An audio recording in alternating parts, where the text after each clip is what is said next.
favorite songs.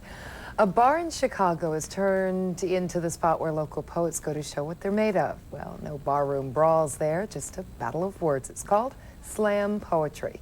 CNN's Larry Woods has more in this edition of Across America.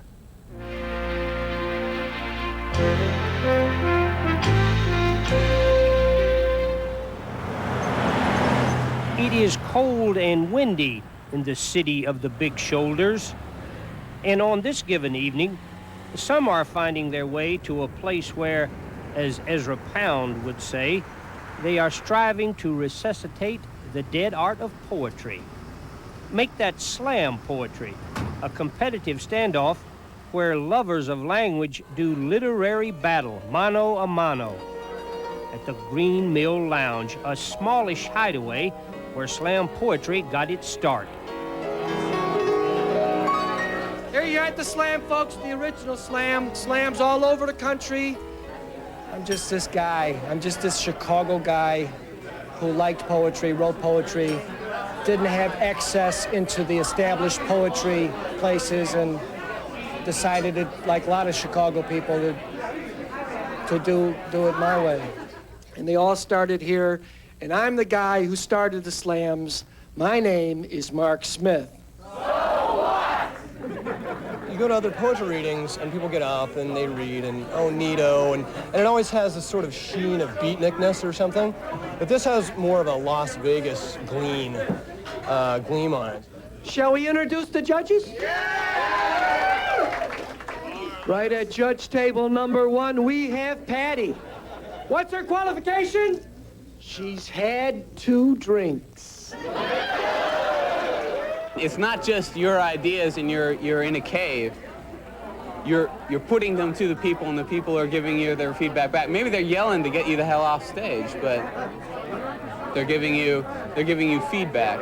And I think that's what the slam is all about. You listen to the poet, number 1, and then you rate the poem 1 to 10, 10 being high. Who wants to go first? The ground rules are simple. Tonight, 4 poets will perform. In each round, the one with the lowest score sits down. Ultimately, a winner emerges and becomes $25 richer.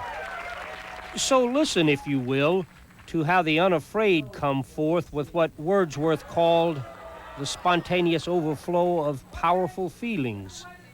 Flak-jacketed correspondents declaimed from the roofs of hotels, the night made magical by the bottle rocket glare of anti-aircraft flak. Iron men with gas masks recklessly askew, poised between Emmys for excellence and posthumous Pulitzers. Sometimes the rock and roll group Dire Straits comes back to haunt and laugh at you. They'll mock you because you're trying to write a pop song about insanity and not even typing very well, and you once imagined yourself as a famous person on some TV show where they film you without your knowing it. This is the key. Where did you go, Ross Perot? Like a Pied Piper, we followed your medicine show, us more than a 3-piece suit. Too bad you couldn't toot that political flute. Windows. Nell says she's crazy and smiles as she guzzles Old Crow, and I have to agree. Why you got them dreams, baby? Why you got them dreams? I saw my last dream leave with my first gray hair, and there ain't a dream left when you can fly, man. When you can fly. It's very difficult to get up to get up in front of 100 people and tear out your heart, you know. But sometimes you can, and it's what makes art worthwhile, to be honest. Scores: 7.3, 5.9, 5.5. Let's hear it for AD. He's out of there. In the grand tradition of elimination by attrition, then there were two poised for the face-off.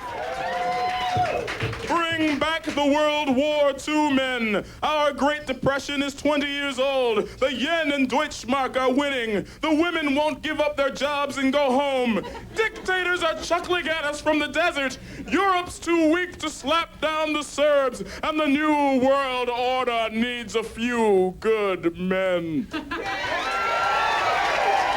Let's hear it for Jim Banks, folks. 22.3. Shappy Calling Shappy. No one who grew up in the 70s is satisfied with their real-life scenario. If they are, then they're the residue of the 80s, man. Convinced a lifestyle is more important than a life. A hearty to you, boys and girls.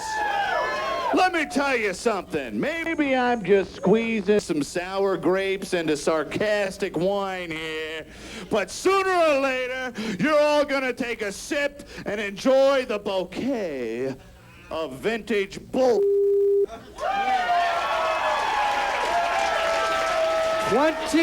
23.5. Shappy's the winner.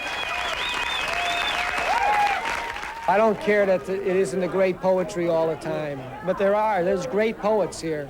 There's poets that in 10 years are going to be the poets that people seek in the universities and in the magazines, but it's about hope and being human again and talking to people and community. That is not the ending that I paid to see. Are you listening, Carl What happened to Sandburg, Baby Jane? to the stormy, husky, brawling voices of your beloved city? Singing, we shall live again. And If so, send him your score. so bad. Larry Woods, Across America, in Chicago. Well, that's our show, and it is definitely time to go.